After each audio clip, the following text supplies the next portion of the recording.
Vote వేయడానికి సొంతూళ్లకు వెళ్లారు.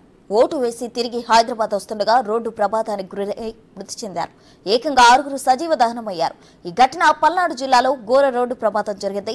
చిలకలూరుపేట మండలం ఈవూరుపాలెంలో టిప్పర్ ప్రైవేటు బస్సు ఢీకొని మంటలు చెలరేగాయి. ఈ ప్రమాదంలో 2 డ్రైవర్లతో పాటు మొత్తం 6 సజీవ దహనమయ్యారు. ప్రమాదం జరిగిన సమయంలో బస్సులో 40 మంది ప్రయాణికులు ఉన్నట్లు తెలుస్తుంది.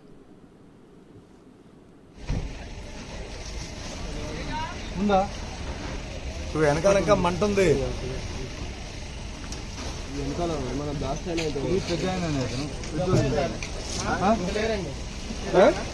అదొకటి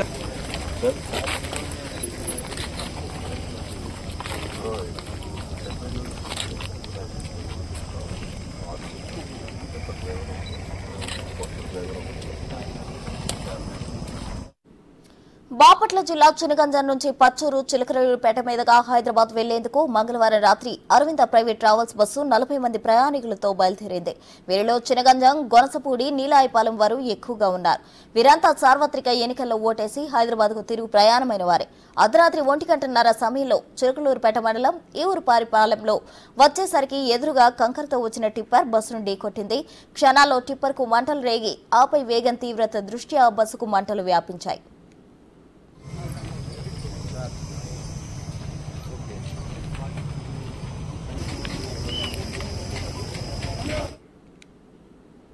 చిలకలూరుపేటలో రోడ్డు ప్రమాదం జరిగింది. అయితే ఇందులో 6 సజీవ దహనమైన ఘటన ఇక్కడ మనం చూస్తున్నాం. దీనికి సంబంధించి మరిన్ని అప్డేట్స్ మా ప్రతినిధి సాయి అందిస్తారు. సాయి, చెప్పండి. అయితే అక్కడ ప్రస్తుతం 6 అయితే సజీవ దహనం అయ్యారు. ఇంకా 20 మందికి పైగా గాయాలు పాలైనట్లు తెలుస్తుంది. ప్రస్తుతం వారి ఆరోగ్య స్థితి ఎలా ఉంది? నిలకడగా ఉందా, లేకపోతే అత్యంత విషమంగా ఎవరి పరిస్థితి అయినా ఉండడం జరిగిందా?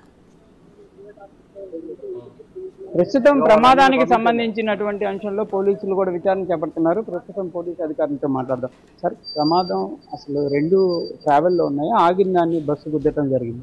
2 మూమెంట్లోనే ఉన్నాయి. మూమెంట్లో ఉండగానే గుద్దుకున్నట్టుగా మనకి కనిపిస్తుంది.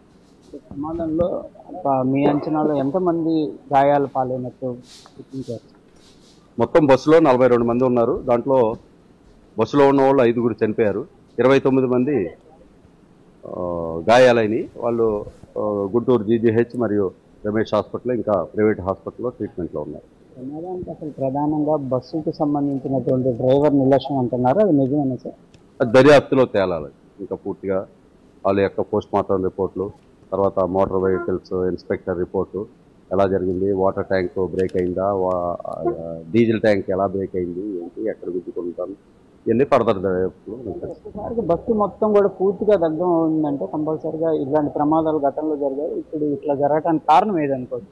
అంటే చూస్తుంటే ట్యాంకర్ పగిలినట్టుగా కనిపిస్తుంది. దాంట్లో ఉన్న డీజిల్ వచ్చి ఈ యాక్సిడెంట్లో ఫైర్ అయినట్టుగా మనకు. 2 డ్రైవర్లు చనిపోయారు సార్. ఒకళ్ళ మృతదేహం ఉంది, మరి ఇంకోళ్ళు ఐడెంటిఫై అయింది. 2 టిప్పర్ డ్రైవరు, బస్ డ్రైవరు 2 కూడా చనిపోయినట్టుగా ఉంది. దాంట్లో టిప్పర్ డ్రైవర్ ఐడెంటిటీ మనకి వచ్చింది. బస్ డ్రైవర్ది తీసుకుంటాం. గాయపడిన వాళ్ళందరూ కూడా ఈ జిల్లాలకు సంబంధించిన వాళ్ళేనా, లేకపోతే పక్క రాష్ట్రాల వాళ్ళు ఎవరన్నా ఉండటం జరిగింది? ఇక్కడ వాళ్ళంతా బాపట్ల, చినగంజాం ఆ ఏరియాకి సంబంధించిన వాళ్ళు, బాపట్ల జిల్లా వాళ్ళు. వీళ్ళంతా కూడా హైదరాబాద్ వెళ్తున్నారు. ప్రజెంట్ బస్సుకు కానీ మృతదేహాలను ఎప్పుడు తరలించే అవకాశం? ఇప్పుడంతా పోస్ట్ మార్టం జరగగానే ఇవన్నీ పర్లేదు. Thank you.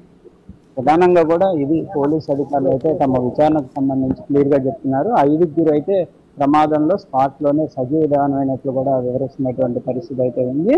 దాంతోపాటు మిగిలినటువంటి వాళ్ళు కూడా గాయాలు పాలైన వాళ్ళని దగ్గరలోనే ఉన్నటువంటి ప్రాథమిక చికిత్సా కేంద్రాలకు తరలించాం. కొంతమందిని కూడా ప్రైవేట్ హాస్పిటల్కి వాళ్ళు ఓన్గా వెళ్ళినటువంటి పరిస్థితి ఉన్నట్లు కూడా చెప్తున్నారు. ప్రస్తుతం మనం ప్రమాదం జరిగినటువంటి బస్సు దగ్గర ఉండటం జరిగింది. ప్రస్తుతం బస్సుని మనం ఒకసారి పరిశీలించవచ్చు. క్లియర్గా ఎట్లా ప్రమాదం జరిగింది అనేది. బస్సు వేగంగా వస్తున్నటువంటి పరిస్థితుల్లో టిప్పర్ కూడా అదే సమయంలో రావడం జరిగింది. ఒకరికొకరు కూడా దీనిలో గుద్దటంతో 2 డ్రైవర్లకు సంబంధించినటువంటి క్యాబిన్లు కూడా ఒక్కసారిగా డాష్ ఇచ్చుకోవడం జరిగింది. 2 డ్రైవర్లు కూడా క్లియర్గా చనిపోయిన సజీవ దహనమైనట్లు కూడా చెప్తున్నటువంటి పరిస్థితులు అధికారులు కూడా అంచనా వేస్తున్నారు. ప్రస్తుతం మనం చూడొచ్చు డ్రైవర్ కు సంబంధించినటువంటి డెడ్ బాడీ ఏదైతే ఉందో కాలిపోయినటువంటి డెడ్ బాడీ కూడా ఇంకా క్లియర్ గా అక్కడ మొత్తం ముద్దగా పడిపోయినటువంటి మాంసం ముద్దలాగా అక్కడ ఉన్నటువంటి పరిస్థితి మనం గమనించవచ్చు. దాంతో పాటు ఆ డీజిల్ ఏదైతే టిప్పర్ నుంచి వచ్చినటువంటి డీజిల్ కూడా బస్సు పైకి కింది అది డ్రాప్స్ లాగా చిన్న చిన్న డ్రాప్స్ లాగా పడుతున్నటువంటి పరిస్థితులు ఉన్నాయి.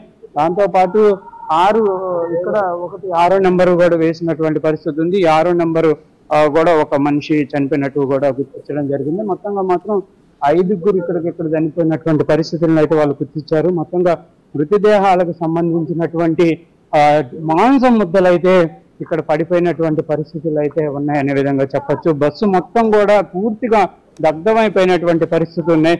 దాంతో పాటు ఇక్కడ కొన్ని అంశాలను మనం గమనించవచ్చు. బియ్యం అవి అంటే కొంతమంది ఈ బస్సులో ట్రావెల్ చేసే వాళ్ళు తమ యొక్క కార్యక్రమాల కోసం వాళ్ళు ఇక్కడే తిని ఉండేటటువంటి కొంతమంది వ్యక్తులు కూడా ఈ బస్సులో ఉన్నారనే విధంగా కూడా చెప్తున్నటువంటి పరిస్థితి ఉంది. వారికి సంబంధించినటువంటి ఈ బియ్యం బస్తాలు ఇవన్నీ కూడా చల్లా చెదురుగా పడిపోయినటువంటి పరిస్థితులు అయితే ఉన్నటువంటి పరిస్థితి ఉంది. దాంతో పాటు బస్సుకు సంబంధించి వెనకాల క్యాబిన్ లో 3 మృతదేహాలను కూడా గుర్తించిన పరిస్థితులు ఉన్నాయి. 3 వ్యక్తులు చనిపోయినటువంటి పరిస్థితి అయితే ఉంది. ఒక్కసారిగా వాళ్ళైతే ఈ ప్రమాదంలో కూడా పూర్తిగా దగ్ధమైనటువంటి పరిస్థితులు అయితే ఉన్నాయి. దాంతో వెనకాల క్యాబిన్ లో ఈ క్యాబిన్ లో చనిపోయిన వాళ్ళలో 2 పెద్దవాళ్ళు ఉండగా ఒక పాప కూడా ఉన్నట్లు గుర్తించడం జరిగింది. ఆ అమ్మాయి వయసు కూడా 8 సంవత్సరాలుగా చెప్తున్నారు. దానికి సంబంధించినటువంటి మృతదేహానికి సంబంధించినటువంటి డెడ్ బాడీ కూడా మనం గమనించవచ్చు. ముద్దలుగా ఇంకా ఎముకలు దానికి సంబంధించి పేగులు కూడా బయటకు వచ్చేసి ముద్దగా పడిపోయినటువంటి డెడ్ బాడీలు, వాటికి సంబంధించి నెంబర్లు కూడా పోలీసు వాళ్ళు ఐడెంటిఫై చేసి వేయటం జరిగింది. 3 డెడ్ బాడీలు ఒకే చోట అంటే ప్రమాదానికి పక్కనే వాళ్ళకి ఎమర్జెన్సీ డోర్ ఉన్నప్పటికీ వాళ్ళు నిద్రమత్తులో ఉండటంతో అలర్ట్ అవ్వలేకపోయారు. ఇది ఎమర్జెన్సీ డోర్ మనం కూడా చూడొచ్చు. ఎమర్జెన్సీ డోర్ తీసుకొని బయటకు వస్తే ఒకవేళ ఒకళ్ళిద్దరన్నా బతికే పరిస్థితి ఉండేదేమో. కానీ వాళ్ళు ఉన్నటువంటి సిచ్యువేషన్ లో వాళ్ళు నిద్రమత్తులో ఉండటం, అర్ధరాత్రి సమయంలో జరగటం నేపథ్యంలో వాళ్ళు ఐడెంటిఫై చేసుకోలేని బట్టి పరిస్థితుల్లో ఒక్కసారిగా బస్సులో మంటలు కూడా చెలరేగటంతో కూడా వాళ్ళైతే అక్కడికక్కడే సజీవ దహనం అయిపోయినటువంటి పరిస్థితి ఉంది. ఇక్కడ నెంబర్ 4 అని వేసినటువంటి ఉన్నటువంటి మృతదేహం ఏదైతే ఉందో ఇది టిప్పర్ డ్రైవర్ కి సంబంధించినటువంటి మృతదేహం లోపల గుత్తిగా పడిపోయినటువంటి పరిస్థితి ఉంది. ప్రమాదం జరిగిన వెంటనే కూడా ఈ డీజిల్ ట్యాంకులు 2 కూడా లీకేజ్ అయిపోవడం, మంటలు చెలరేగటంతో అటు బస్సు ట్రావెల్ కి సంబంధించినటువంటి డ్రైవర్ తో పాటు టిప్పర్ కి సంబంధించినటువంటి డ్రైవర్ కూడా పూర్తిగా సజీవ దహనం అయిపోయినటువంటి పరిస్థితి ఉంది. అయితే ప్రమాదానికి గల కారణాలు ఏంటి, ఎవరి నిర్లక్ష్యం ఉంది, ఇటు బస్సు డ్రైవర్ నిర్లక్ష్యం ఉందా లేకపోతే ఏం జరిగింది అనే దానికి సంబంధించి కూడా పోలీసులు అయితే అంచనా వేస్తున్నటువంటి పరిస్థితి ఉంది. కాకపోతే ప్రమాదానికి కొంచెం ఓవర్ స్పీడ్ తో పాటు డ్రైవింగ్ సంబంధించినటువంటి కొన్ని నిర్లక్ష్యాలు కూడా గుర్తిస్తున్నటువంటి పరిస్థితి ఉంది. ప్రధానంగా ఇదంతా కూడా ప్రమాదం అయితే డ్రైవర్లు ఇద్దరు ఫాస్ట్ గా వచ్చారంటున్నారు. ఎవరి నిర్లక్ష్యం కారణంగా ఇది జరిగింది అంటే ఒకవేళ వాళ్ళిద్దరిలో ఎవరైనా మద్యం సేవించడం ఏమైనా జరిగింది అనుకుంటున్నారా?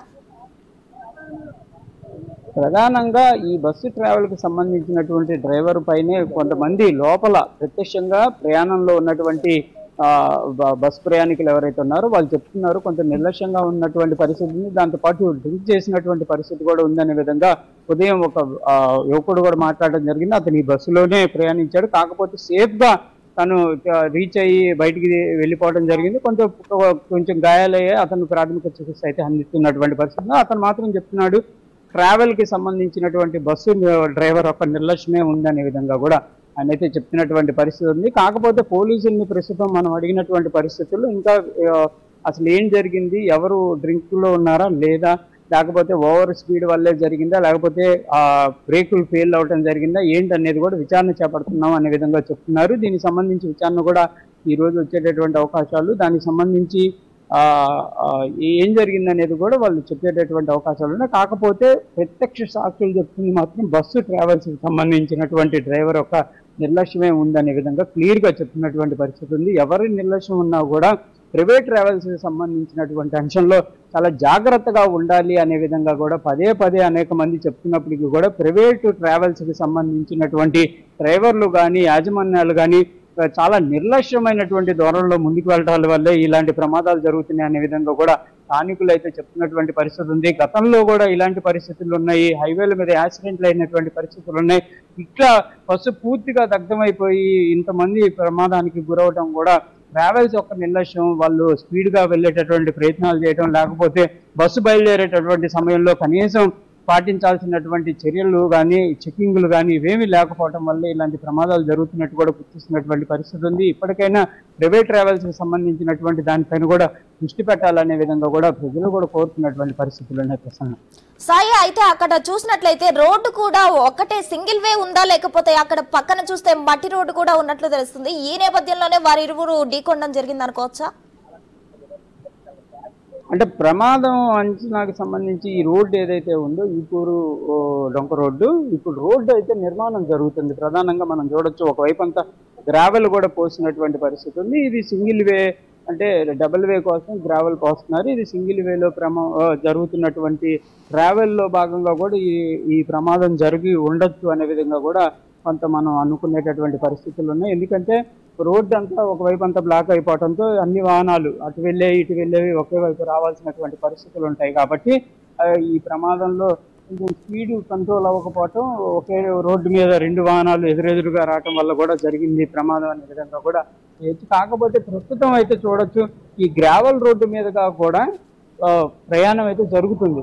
కాకపోతే రాత్రి ఈ బస్సుకు సంబంధించినటువంటి డ్రైవర్ కొంత దాన్ని గుర్తించబడము, లేకపోతే టిప్పర్ సంబంధించినటువంటి డ్రైవర్ ఆ గ్రావెల్ రోడ్డు మీదకి వెళ్ళేటటువంటి అంచనా అతనికి తెలియకపోవడం వల్ల మాత్రం ఈ క్లియర్గా ఈ బస్సుకి సంబంధించినటువంటి ప్రమాదం అయితే జరిగినట్టు తెలుస్తుంది. మొత్తంగా గ్రావెల్ రోడ్డు పైన వెళ్ళుంటే కనుక ఇట్లాంటి ప్రమాదాలు జరిగేటటువంటి పరిస్థితి ఉండేది కదా. ఎందుకంటే ట్రిప్పర్ ఒకవైపు, బస్సు ఇంకోవైపు వెళ్ళిపోయేది. కానీ ఇద్దరు అనుకోకుండా ఈ తార్ రోడ్డు మీద కానీ ప్రయాణం చేయాలి అనే ఒక అంచనాతో రావటం, అది కూడా స్పీడ్గా రావడంతోనే ఈ ప్రమాదం అయితే జరిగినట్టు ఇక్కడ పరిస్థితుల్లో మనం గమనిస్తుంటే క్లియర్గా కనిపిస్తున్నటువంటి పరిస్థితి అయితే ఉంది. Right Sai, thank you for the updates.